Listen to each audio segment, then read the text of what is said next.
As long as the Russian quasi-empire exists, hundreds of peoples remain hostages to this backward, malignant entity. But clearly, the Rashists are living out their final days. The regions no longer want to serve Moscow's foolish ambitions, let alone share collective responsibility for its crimes. After that, reports of rallies against mobilization began pouring in from various republics and cities. Experts believe that these disturbances in Russia are the first step toward major changes. What do we know about Chechnya? What associations does it bring to mind for us now? Putin's personal guards, regime hounds, an unhinged ding-dong dictator doing the Kremlin's dirty work, Kadyrov's war crimes in Ukraine, and protection rackets in Russia. It wasn't always like this. Once, Chechnya was Ichkeria and struck fear into every Russian vatnik from Kamchatka to Kaliningrad. Back then, a small mountain people challenged a fat, arrogant giant and won. Yeltsin came out a few minutes later. No handshakes. He takes the seat assigned to him by protocol. Kindarbiev also wants to sit at the head of the table, directly opposite, thereby giving the meeting the status of an intergovernmental one. Sit down. Sit down. I won't sit down with that tone. Sit. That's a rumor. What we want this. You fought for yourselves. Another pause. There is a commotion around the table. Departing from protocol, the Russian president sits in the middle and invites Kindarbiev to take the seat opposite him. At that time, the Chechen people were associated with bravery, honor, and freedom. We want to remind everyone of this because Ichkeria must once again become a symbol of the collapse of the pseudo-empire. Probably the only people on earth who believe in nothing at all, who are devoid of spirituality, morality, and are hopelessly and for a long time lagging behind the level of human development. Hopelessly and for a long time, that is the Russian. For nearly 300 years, the Chechens have defeated the Orcs. In 1708, Moscow-appointed governors tried to place Saakashvili and his gang, imposed their own rules, and discriminated against the local Highlanders. No one tolerated insolence of the drunken newcomers, so the first anti-Russian uprising in Chechnya began under Murat Kuchukov. The outskirts of the Russian state were immediately engulfed in the flames of popular uprisings. The occupiers suppressed the uprising, but the bitter aftertaste remained. It became clear that the Chechens would no longer tolerate Moscow's expansion. That's why the Russians began carrying out punitive raids throughout Chechnya. In 1722, the Caucasus was once again set ablaze. The Chechens refused to swear allegiance to Russia, which had brought exorbitant taxes and corruption to their land. We'll rob everyone we need to. Everything will be just the way we like. For Russians, being in Chechnya became, to put it mildly, hazardous to their health. That's why Moscow kept sending more and more peasant cannon fodder there.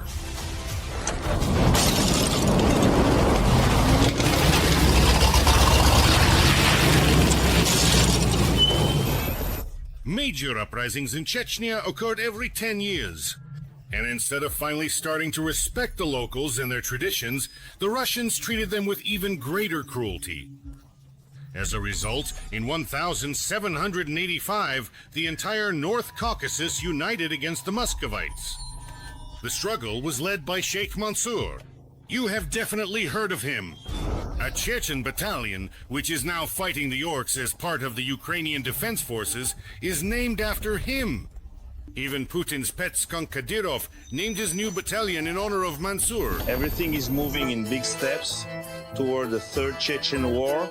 If anyone is in the way, well, I guess I'm breaking the news here, because apparently no one wants to live peacefully and in harmony.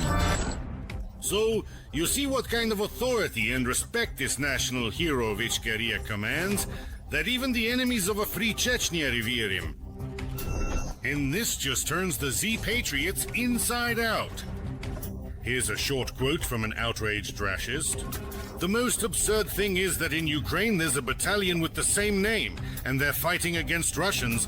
since Sheikh Mansour was a fierce Russophobe, so the existence of such a battalion in Ukraine is quite justified. But why the hell did we also create a paramilitary unit named after this bastard? That's a big question for me. Maybe we should form a Vlasov battalion in Moscow then? Why not, indeed? The Russian Federation still uses Vlasov's banner as its national flag. And Vlasov's and Russian fascism's ideologue, Ilyin, is Putin's favorite writer. Ivan Ilyin, the well-known Russian thinker and philosopher. As Ivan Ilyin said, fascism was right, because it was fundamentally based on a healthy national patriotic feeling, without which no nation can either affirm its existence or create its own culture.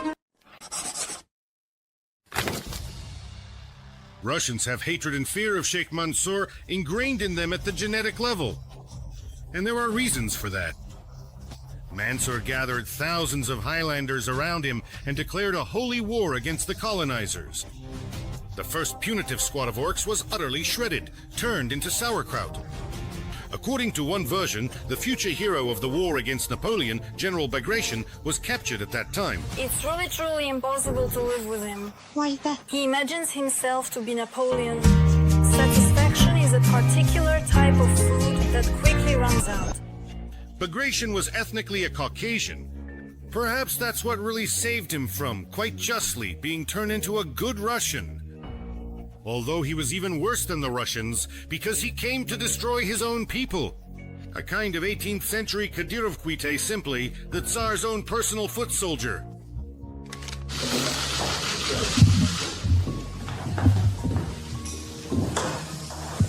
Ramzan, how was the opening? First of all, we want to congratulate you for your support at home. Unfortunately, the small army of the Highlanders simply could not physically resist the military machine of the Russian Empire. Well, how's the car? More like a minibus packed with slaves, whom the Tsar's officers endlessly drove into bloody assaults. Even back then, some Amelia from Ryazan should have wondered, what the hell am I actually dying for, somewhere far away in the distant, unfamiliar, and rugged mountains, while at this very moment, my wife is being exchanged away for a spaniel, but Russians, even now, still don't really ever stop to think about this. I'm seeing off 2 sons. Chechnya. How are you feeling about it? Positive. Waiting. Do you perhaps feel any sense of pride? Right. Both my sons. Are you always in touch with them? Yes. In any national liberation war, there are always heroes, but there are also executioners. If you go to the North Caucasus now, you can see monuments to General Yermolov. And it might give the impression that Yermolov is the main hero of the Caucasus. This is the essence of the treachery of the Russian occupiers. Yermolov is the one who led the genocide of the peoples of the Caucasus. He is the one who said, "Choose submission or terrible extermination." The Highlanders made their choice and told Yermolov to shove his submission where Russian car manufacturers get their hands from.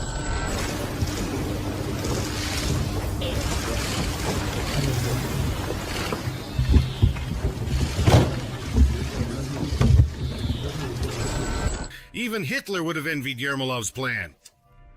It was an attempt at a final solution to the Chechen question.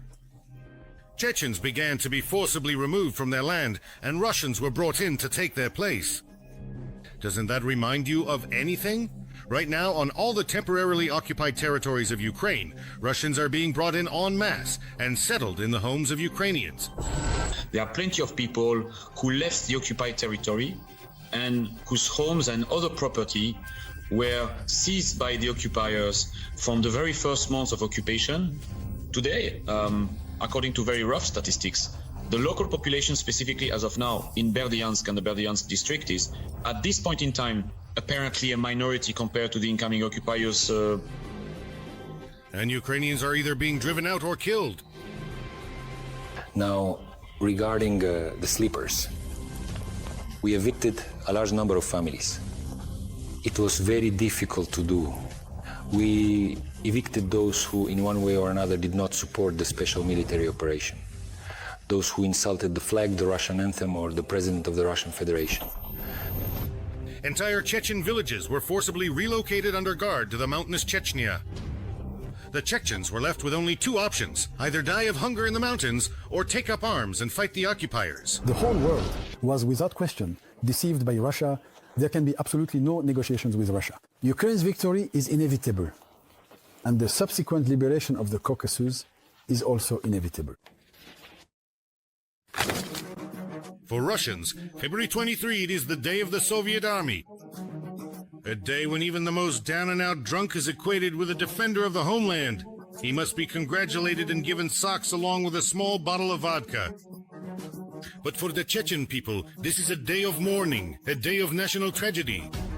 After all, it was on this very day that the butcher of nations, Stalin, came up with a new amusement for himself and decided to deport an entire people, the so-called Operation Lento. During this operation, between 500 and 650 Chechens and Ingush were deported.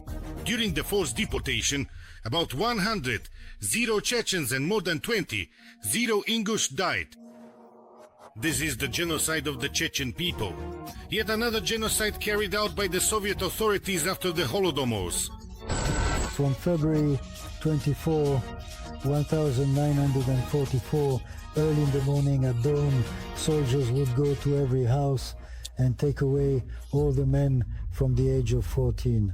Everyone.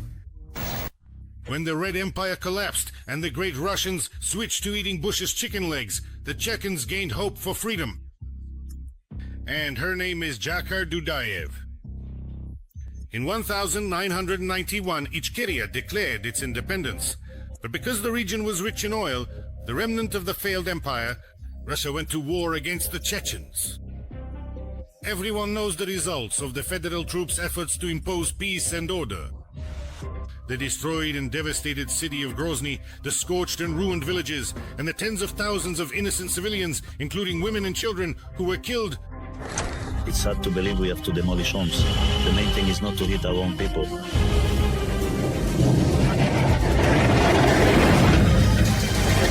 Thank you. But the occupiers paid dearly for it. Ichkeria won the war, and Russia was forced to sign the shameful Khasavyurt Accord. Moscow effectively recognized Ichkeria's independence and withdrew its troops from its territory. You decided, I believe, you decided wisely. We are ending the war. We will withdraw our troops from here.